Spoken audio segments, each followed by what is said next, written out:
నమస్కారం. నమస్కారం. సో ఎన్నికలు దగ్గర పడుతున్నాయి. సో అధికార పక్షం, ప్రతిపక్షం హోరాహోరీగా ప్రచారాలు చేస్తున్నారు. అయితే రాష్ట్రంలోనే హాట్ టాపిక్గా మారిన ఒక నియోజకవర్గం ఉంది. అది ఏది అంటే భీమిలి. సో ఈ భీమిలి మీద బెట్సే కాదు, సీట్ వస్తుందా రాదా, రకరకాల ఊహాగానాల మధ్య గంటా శ్రీనివాసరావు గారికి ఎట్టకేలకు సీట్ వచ్చింది. ప్రస్తుతం ఆయన మనతో పాటు ఉన్నారు.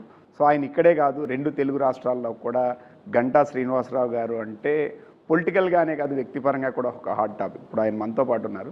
సో నమస్కారం గంటా శ్రీనివాసరావు గారు. సో ప్రచారం ఎలా సాగుతుంది? ఈసారి కూడా గంటా గారు గంట మోగిస్తారా, లేకపోతే ఏం చేస్తారు?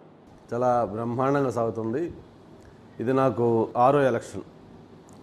గత 5 ఎలక్షన్ల కంటే కూడా ఆ ప్రజల నుంచి వచ్చే స్పందన చాలా భిన్నంగా ఉంది. ఎక్కడికి వెళ్ళినా కూడా ప్రజలు బ్రహ్మరథం పడతా ఉన్నారు, పోలవర్షం కురిపిస్తూ ఉన్నారు, మంగళహారతులు ఇస్తూ ఉన్నారు. వాళ్ళు మేము మిమ్మల్ని కోరుకుంటున్నాం, ఇక్కడ ఎమ్మెల్యేగా మీరు రావాలి అనే వాళ్ళ సంకల్పం మా కళ్ళ ముందు కనిపిస్తూ ఉంది. అందుకే అంత స్పందన కనిపిస్తుంది. అంటే మీరు ఎప్పుడు ఒక చోట పోటీ చేసిన చోట ఎప్పుడు ఇప్పుడు చేయలేదు. సో మొదటిసారి మళ్ళీ భీమిలికి రిటర్న్ వచ్చారు, బ్యాక్ టు భీమిలి. కారణం ఏంటి? అంతకు ముందు కూడా ఎక్కడ పోటీ చేసిన చోట చేయకపోవడానికి కారణం నేను చేయకూడదని కాదు, అప్పటి సమీకరణలు, రాజకీయ ఈక్వేషన్స్ తోటి, పార్టీ నిర్ణయాలతో ఆ రోజు చేయాల్సి వచ్చింది. అలాగా నేనైతే చేసిన చోట చేయకూడదని అనుకోకుండా అప్పుడు దాకా ఫస్ట్ ఎంపీగా చేయటం, ఆ తర్వాత ఎంపీ పరిధిలో ఉన్న 2 అసెంబ్లీ కాన్స్టిట్యూన్సీలో చేయటం, ఆ తర్వాత సిటీలోకి రావడం జరిగింది. ఈసారి అయితే ముఖ్యంగా భీమిలి క్యాడర్ కానీ, నాయకులు కానీ, లేకపోతే అక్కడ ప్రజలు కానీ, నేను 2014 to 19 ఇక్కడ ఎమ్మెల్యేగా, మంత్రిగా 5 ఏళ్ళు చేసిన డెవలప్మెంటు, ముఖ్యంగా భీమిలితో నాకు ఏర్పడ్డ అసోసియేషన్, వాళ్ళు నన్ను బలంగా కోరుకోవటం. నేను ఏదైనా మ్యారేజ్లకు వెళ్ళినా, ఇంకా వేరే ఫంక్షన్లకు వెళ్ళినా వాళ్ళు అందరూ కూడా నేను లేని లోటు కనిపిస్తుంది మాకు, మీరు మళ్ళీ రావాలి, మీరు మా దగ్గరికి వస్తే బాగుంటుందని చెప్పి వాళ్ళ స్పందన అవన్నీ చూసిన తర్వాత నేను ఇక్కడే పోటీ చేయాలనుకున్నాను. యాక్చువల్గా 2019లో కూడా నేను భీమిలి నుంచి మళ్ళీ పోటీ చేయాలని చేస్తానని చెప్పి అనౌన్స్ చేసి 6 months ముందే నేను దానికి ప్రిపేర్ అయిపోయి మొత్తం కూడా చేసుకున్నాను. అయితే లాస్ట్ మూమెంట్లో నారా లోకేష్ బాబు ఇక్కడ పోటీ చేస్తారని చెప్పి ఆ రోజు అనుకోవటం, లోకేష్ బాబు పోటీ చేస్తున్నప్పుడు నేను వైజాగ్ ఎంపీగా వెళ్దామని చెప్పి నేను ఆ రోజు భీమిలి వదిలిపెట్టా. లేకపోతే 2019లో కూడా నేనే పోటీ చేసిండేవాడిని. అయితే ఆ తర్వాత ఈక్వేషన్స్, ఎన్ని సమీకరణల వల్ల లోకేష్ ఇక్కడ పోటీ చేయలేకపోయారు.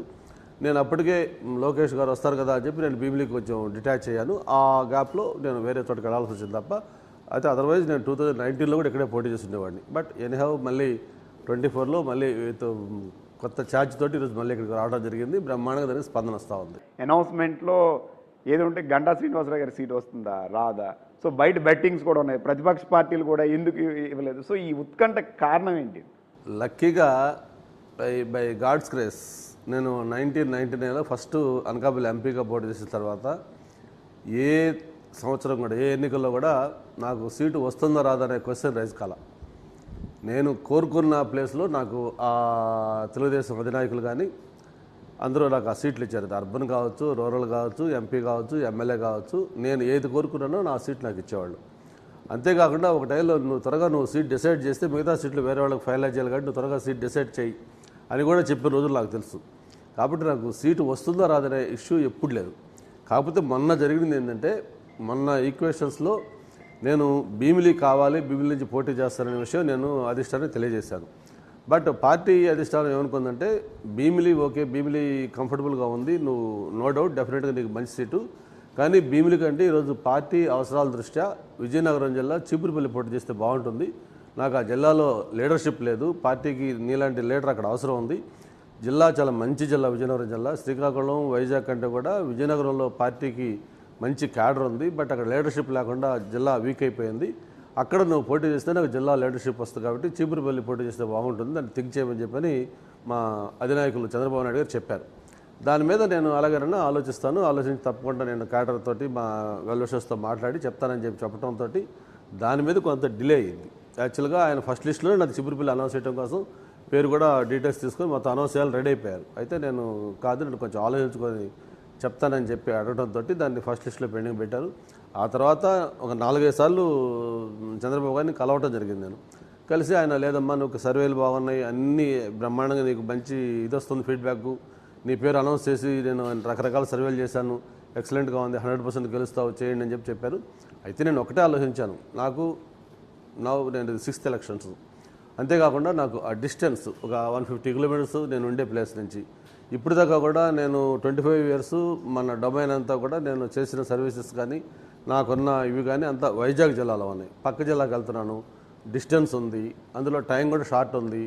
ఇంత దీంట్లో అవసరమా, బాగుంటుందా, కొంచెం రిస్క్ అవుతుందా అని చెప్పి కొంత నేను డైలమాలో పడి మా వాల్యుయేషన్స్ తోటి, క్యాడర్ తోటి, మా ఫ్రెండ్స్ తోటి, నాకు ఇప్పుడు ఒక టీం ఉంటుంది, ఎలక్షన్ టీం, వాళ్ళతో కూడా ఒక ఎమర్జెన్సీ మీటింగ్ కాల్ఫర్ చేసి వాళ్ళతో మాట్లాడాను. అంతా చేసి ఇంకా కూడా రెడీ అయిపోయారు. అంటే పార్టీ బట్ నువ్వు వెళ్ళాలి మస్ట్ అంటే డెఫినెట్గా ఆ రోజు వెళ్ళుండేవాడిని.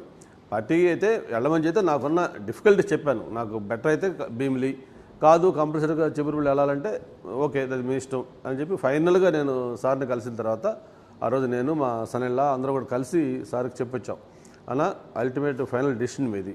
నా ఇంట్రెస్ట్ అయితే భీమిలి ప్రజలు చాలా బలంగా కోరుకుంటున్నారు అక్కడ, అందుకని అక్కడ చేయాలనుకుంటున్నాను. లేదు మీరు కంపల్సరీగా చిబురుపల్లె వెళ్ళాలంటే మీరు డిసిషన్ తీసుకోండి, ఏ డిసిషన్ తీసుకుని నాకు ఓకే అని చెప్పి నేను వచ్చాను. మీకు ఇప్పుడున్న అపోజిషన్లో మీ స్నేహితులు కావచ్చు, మీతో కలిసి వచ్చిన అవంతి శ్రీనివాస్ గారు, మిగతా వాళ్ళు ప్రతిపక్షాలు. సో గంటా శ్రీనివాస్ గారు రోజుకి ఒకరిని కొనేస్తున్నారు.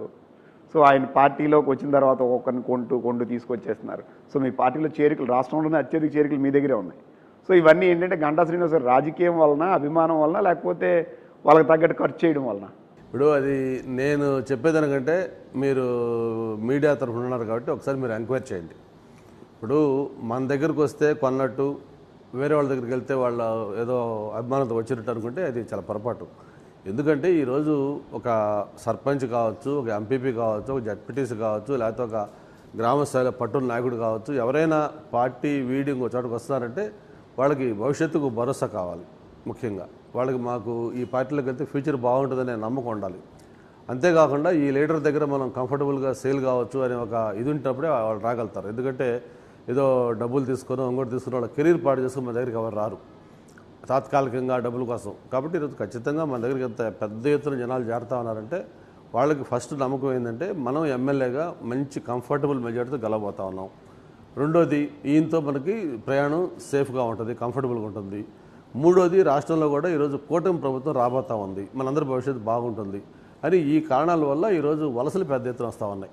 సో మీ దగ్గర ఆల్రెడీ ఇప్పుడు మీ నియోజకవర్గంలోనే జగన్మోహన్ రెడ్డి గారు నేను క్యాపిటల్ తీసుకొస్తాను, క్యాపిటల్ సిటీ కడతాను, ఆల్రెడీ ఒక ప్యాలెస్ కూడా మీ దగ్గరే కట్టారు. సో జగన్మోహన్ రెడ్డితో పాటు పార్టీ అంతా కూడా మీ నియోజకవర్గం మీద కాన్సన్ట్రేషన్ ఉంది. సో ఇలాంటి సమయంలో మీరు నియోజకవర్గ ప్రజలకి ఏం హామీ ఇస్తారు? వాళ్ళైతే మేము క్యాపిటల్ కడతాం, మీకు కావాల్సిన భవిష్యత్తు ఇది డెవలప్ అవుతుంది, ఇది చేస్తాం అది చేస్తాం అని చెప్తున్నారు. భవిష్యత్తు అంతా భీమిలీదే అంటున్నారు, మీరేమంటారు? జగన్మోహన్ రెడ్డి చెప్పే మాటలు ఇంకా విశాఖపట్నం ప్రజలు నమ్మే పరిస్థితులు లేరు. ఇప్పటికీ మొత్తం తెలుగు వాళ్ళ ఫెస్టివల్స్ అన్నీ అయిపోయాయి. వినాయక చవితి, దసరా, దీపావళి, లేకపోతే క్రిస్మస్, సంక్రాంతి, ఇట్లా ప్రతి పండగకి వస్తున్నాను అని చెప్పి అన్నీ అయిపోయినాయి. అలాగే తర్వాత సంవత్సరాలు అయిపోయినాయి.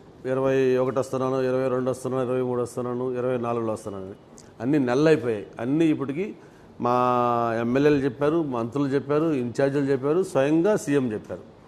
నేను ఇదిగో వస్తున్నా అని చెప్పి ఇప్పుడు దాకా కొన్ని వందల సార్లు చెప్పారు. అది వినాయకుడి పెళ్ళిలాగా గోడ మీద వినాయకుడి పెళ్ళి అంటారు కదా, రేపు వినాయకుడి పెళ్ళి అని. ఆ రేపు అనేది పర్మనెంట్గా రేపే. కాబట్టి ఇంకా ఆయన వచ్చేది లేదు, ఏమీ లేదు. మళ్ళీ లీగల్గా దానికి ఇబ్బందులు ఉన్నాయి. ఇప్పటికే కోర్టులో అక్షంతలు ముట్టికాయలు వేశారు. మరి ఒక పక్క అంత స్పష్టంగా ఆయనకు తెలుసు ఇటు విషయంలో మనం ఇక్కడికి రాలేమని చెప్పని. అది రీఆర్గనైజేషన్ యాక్ట్ ప్రకారం ఆ క్యాపిటల్ అనేది పార్లమెంట్లో అప్రూవ్ చేసుకొని ఈయన చేసింది తెలుసు. ఆయన అనేది నేను క్యాపిటల్ వచ్చేస్తాను, ఒక బిల్డింగ్ కట్టాను, ఆల్రెడీ ఓ ప్యాలెస్ కట్టారు. సో మీరేం చెప్తారు? ఈ నియోజకవర్గాల్లో మీరే ఉంటున్నారు, మీరే పోటీ చేస్తున్నారు కదా. ఋషికొండ బ్రహ్మాండమైన టూరిజం స్పాటు. మనం ఆ రోడ్లో వస్తామంటే పచ్చటి దీంతో గ్రీనరీతో బ్రహ్మాండంగా కనిపించే కొండ ఈరోజు కనిపిస్తుంది కదా బోడిగుండుతో. కానీ దాన్ని కూడా ఏ రోజైనా దాని వాస్తవాలు చెప్పాడా? ఇప్పటికైనా అఫిషియల్గా ఇది సీఎం క్యాంప్ ఆఫీస్ అని ఎవరైనా చెప్పారా? కాసేపు టూరిజం అంటారు, కాసేపు ఏదో చెప్తారు. ఎవరికి అది రాజ్మహల్ రహస్యలాగా లోపల ఏమవుతుందో ఎవరికి తెలియదు. దాని మీద కథలు గూగుల్లో వస్తారు ఈ స్టోరీలు.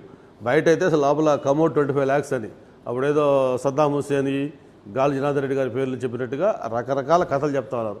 ఎందుకు దాంట్లో అంత రహస్యం పెట్టాల్సిన అవసరం ఏంటి? భీమిలి చుట్టూ ఉన్న భూములు ఒకప్పుడు ప్రైవేట్ వ్యక్తులు, గవర్నమెంట్ చేతిలోనే ఉండేది. ఇప్పుడు ఆల్రెడీ లీగల్గా ప్రభుత్వం వచ్చాక తీసేసుకున్నారు, లాక్కున్నారు, కొన్ని పగలగొట్టారు. సో ఇప్పుడు మళ్ళీ అది సాధ్యం అవుతుందా? మీరు వస్తే అవి మళ్ళీ తిరిగి వాళ్ళకి ఇస్తారా? లేకపోతే మీరు తిరిగి ప్రభుత్వ అనుకూలమైతే చెందే అవకాశం ఏదైనా ఉంటుందా? లేకపోతే ఇప్పుడు ఆ భూములకు సంబంధించి ఎవరికి తోచిన విధంగా వాళ్ళు ఇష్టానుసారంగా చేయడం అనేది ఇది చట్టం ఒప్పుకోదు. ఫస్ట్ పాయింట్, వాళ్ళు ఏదో అధికారం ఉంది కదా అని చెప్పని ఫ్రైడే ఈవినింగ్ ప్రక్లైన్లు ఈ ఆఫీస్ ఏదైతే ఇప్పుడు మనం మాట్లాడుకుంటున్నామో అధికారంలోకి వచ్చిన 2-3 నెలల్లోనే ఈ ఆఫీస్ కూడా రాత్రి కొట్టడం కోసం మున్సిపల్ కమిషనర్ ప్రక్లైన్లు మొత్తం జేసీబీలు తెచ్చి ఇంకా అబౌట్ టు స్టార్ట్ అర్ధరాత్రి మనం కోర్టు ద్వారా స్టే తెచ్చుకుని ఆపితే ఆగింది. ఇది మనకు ఆ రోజు అవకాశం దొరికి ఆ రోజు కోర్టు అవకాశం ఇచ్చింది కాబట్టి ఆగిపోయింది, అది వెళ్ళి కొట్టుండేవాడు. అట్లాగే గీతం కాలేజీ మొత్తం ప్రతిపక్ష పార్టీ నాయకులు అందరి ఆస్తుల మీద వాళ్ళ ఎట్ల మీద ఎలా చేశారు. అంటే నేనేమంటానంటే గవర్నమెంట్ వచ్చిన తర్వాత పబ్లిక్లో అంత వెంజెన్సీ టైపు ఒక కక్షపూరిత దీని మీద వెళ్ళటం అనేది ఎవరు కూడా కరెక్ట్ కాదు. ఏదైనా లీగల్గా ప్రాబ్లం ఉన్నాయి, లేకపోతే ఎంక్రోచ్మెంట్ ఉంది, వైలేషన్స్ ఉన్నాయి, దాన్ని అఫిషియల్గా చేసుకోవడం అది ఎవరైనా చేస్తారు. అట్లా కాకుండా వాళ్ళలాగా ఏదో అధికారం ఉంది కదా అని చెప్పి ఈ శుక్రవారం టార్గెట్ ఏళ్ళు, ఈ శుక్రవారం టార్గెట్ ఏళ్ళు అని చెప్పి అట్లా చేసే ఉద్దేశాలు మాకు లేవు. ఏదైనా గవర్నమెంట్ రూల్ ప్రకారం లీగల్గా ఏ అయితే ఉన్నాయో అటువంటి వాళ్ళకి ఇబ్బందులు లేకుండా మళ్ళీ దీన్ని అన్నీ కూడా రివ్యూ చేసి ఏం చేయాలి ఏంటి అనేది ఒక హై లెవెల్లో డిస్కస్ చేసి ఆ తర్వాత దాని మీద డిసిషన్ తీసుకుంటాం. ఇప్పుడు మళ్ళీ ఇదే భీమిలీలో ఇద్దరు స్నేహితులు కావచ్చు, లేదా ఇప్పుడు రాజకీయ ప్రత్యర్థులు కావచ్చు, అవంతి శ్రీనివాస్ గారు, గంటా శ్రీనివాస్ గారు పోటీ చేస్తున్నారు. సో ఈసారి ఇద్దరిలో మీరు ప్రయాణం ప్రారంభించిన కంటే ఎక్కడ వాటం తెలియదు, ఆయన ప్రయాణం ప్రారంభించిన వాటం తెలియదు. సో ఈసారి ఖచ్చితంగా స్నేహితులు ఇద్దరిలో ఒకరికి విరామం తప్పదు అంటారు. సో రాజకీయం అన్నాక తప్పదు అది. సో దీనిపైన ఏమంటారు?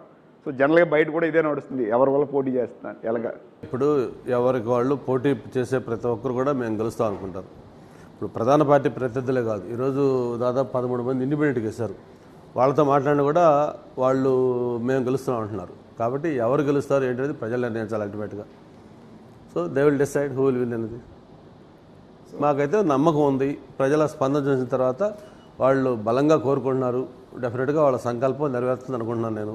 వాళ్ళు కోరిన కోరిక వాళ్ళు అనుకుంటున్న తీరు చూస్తే నాకైతే ఏమాత్రం అనుమానం లేదు.